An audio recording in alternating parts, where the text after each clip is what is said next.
स्वागत है आपका खुशियों के त्योहार में। यहाँ हम त्योहार की तैयारी से पूजा की थाली तक का सफर पूरा करेंगे। आज की वीडियो में सुनिए श्रावण मास महात्म्य के अंतर्गत अध्याय 5वां, लिंग पूजन व रविवार व्रत कथा। भगवान शिव बोले, हे सनत कुमार, इस श्रावण मास में एक लिंग की स्थापना से ही भक्त को मेरा सामीप्य प्राप्त हो जाता है। भगवान महादेव, जो कामदेव के अति भयंकर दुश्मन हैं, उनको 16 प्रकार से उपचार करते हुए ओम नमः शिवाय मंत्र से पूजना चाहिए। तत्पश्चात गृह यज्ञ के उपरांत उद्यापन करना चाहिए। तब हवन के पश्चात ब्राह्मण को भोजन कराएं। ऐसा करने से अकाल मृत्यु नहीं होती है तथा इस मास का व्रत धारण करने वाली स्त्री बंध्या नहीं होती है। यह व्रत सारी विपत्तियों को हरने वाला तथा रोग और ताप को दूर करने वाला है। यह ऐश्वर्य में भी बढ़ोतरी करता है। श्रावण मास में पंचामृत से अभिषेक करने वाला मरणोपरांत शिव धाम में एक कल्प तक वास करता है तथा वह श्री भगवान सदाशिव को भी अत्यंत प्रिय होता है। इस मास में चावल का सेवन वर्जित है तथा इसमें हवियांत भोजन करने वाला अनंत धान्य सामग्री की अक्षय निधि पाता है। पत्तल पर भोजन लेने वाले को स्वर्ण का पात्र मिलता है तथा शाक को छोड़ने वाले को शाककर्ता पद मिलता है। भूमि पर शयन करने वाला कैलाशवासी बनता है। मुहूर्त में स्नान करने वाला पूरे मास का स्नान फल पाता है। इंद्रियों को काबू में रखने वाला जितेंद्रिय बनता है। वह इंद्रिय जन्य फल की प्राप्ति करता है तथा स्फटिक मणि पत्थर, मिट्टी और मरतक मणि से बना या स्वयं बनाए हुए शिवलिंग अथवा चंदन, मक्खन या किसी और विधि से बनाए हुए शिवलिंग की मात्र एक बार पूजा करने से 100 ब्रह्म हत्याओं का पाप नष्ट हो जाता है। सूर्य ग्रहण, चंद्र ग्रहण या किसी सिद्ध क्षेत्र में 1 लाख जप करने से मिलने वाली सिद्धि श्रावण मास में केवल एक बार जप करने से मिल जाती है। अन्य किसी क्षेत्र में नमस्कार अथवा परिक्रमा से जो 1000 वर्षों का फल मिलता है, वह इस मास में केवल एक बार के नमस्कार से मिल जाता है। हे ब्रह्मपुत्र, मुझे यह श्रावण मास अत्यंत ही प्रिय है। इस मास में वेद पारायण करने से सब प्रकार के वेदों की सिद्धि मिल जाती है तथा श्रद्धा भाव से स्वाध्याय करने पर ब्रह्म हत्या या अन्य जघन्य पापों से मुक्ति मिलती है। शिव बोले, हे ब्रह्मपुत्र, गुरुशैया पर किया गया पाप इस मास के पुण्य तप से नष्ट हो जाता है। अतः इस मास में प्रतिदिन पुरुषु का पाठ अवश्य करना चाहिए। केवल इसका अर्थवाद कहने से नरक मिलता है। गृह यज्ञ में भक्त को समिधा, चरु, तिल और घी का प्रयोग करना चाहिए। पूजा में धूप, गंध, पुष्प आदि लगाएं। भगवान सदाशिव का उनके रूपों के अनुसार बयान करके शक्ति के अनुसार होम, लक्ष्य होम व हवन करे। हे ब्रह्मपुत्र, अब मैं तुम्हें वार व्रत बतलाता हूँ, अतः दत्तचित होकर कथा सुनो। प्राचीन काल में प्रतिष्ठानपुर नगरी में सुकर्मा नाम का बहुत ही दीन ब्राह्मण रहता था, जो भिक्षावृत्ति से अपना गुजारा करता था। एक दिन वह एक घर में भिक्षा मांगने गया। उस घर में कुछ महिलाएं रविवार की व्रती थीं। उन्होंने ब्राह्मण को देखकर पूजा अर्चना का सामान कपड़े से ढांप दिया। फिर उसने उन स्त्रियों से कहा, देवियों, आप सभी साध्वी हैं, फिर आपने क्यों ऐसा किया?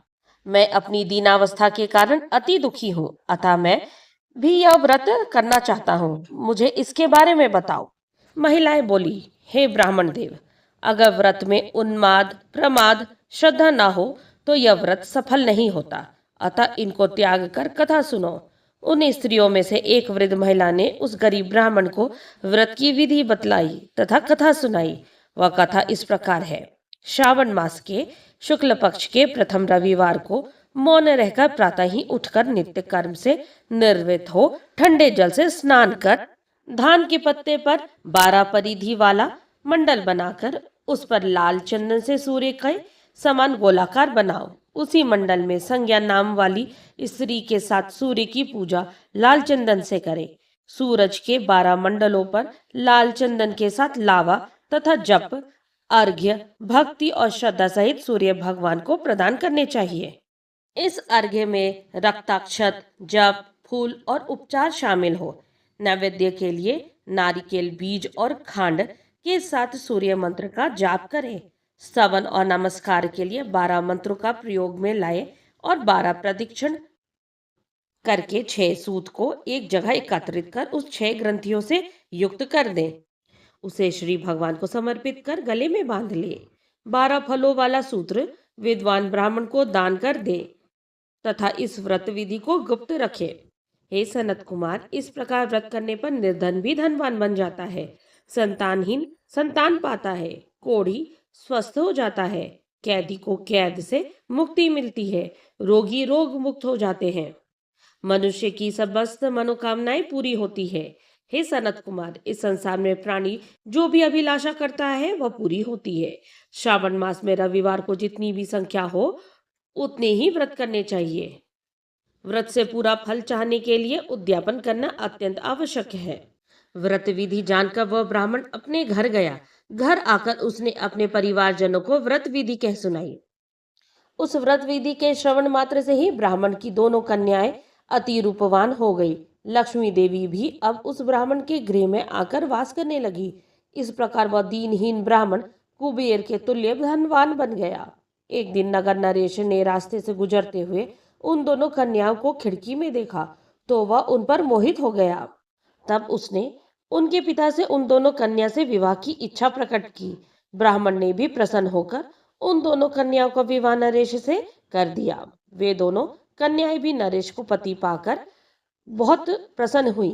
कालांतर में और व्रत के प्रभाव से उनको पुत्र आदि रत्न भी प्राप्त हुए तथा वे सुख में जीवन व्यतीत करने लगी। शिव बोले, हे सनत कुमार, इस कथा के श्रवण मात्र से ही सारी मनोकामनाएं पूरी हो जाती हैं। यदि ऐसे व्रत का अनुष्ठान करें और विधि पूर्वक संपन्न किया जाए तो प्राणी को इहलोक और परलोक में एक सुख मिलता है, अंत में वह मोक्ष पाता है। 5वें अध्याय के श्रवण से क्या फल मिलता है? 5वें अध्याय के पाठ श्रवण से दरिद्रता का नाश होता है तथा शिवधाम की प्राप्ति होती है।